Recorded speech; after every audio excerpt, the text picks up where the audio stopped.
M1 news. గోవాలో ఘోర పడవ ప్రమాదం దేశాన్ని కలిచివేసింది.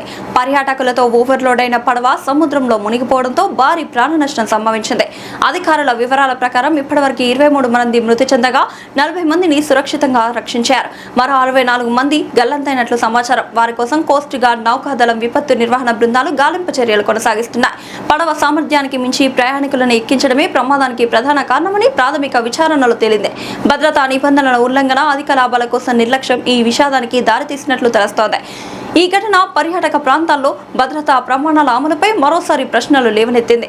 ప్రాణాల కంటే లాభాలు ముఖ్యమనే ధోరణి ఎంత ప్రమాదకరమో ఈ ప్రమాదం గుర్తు చేసింది.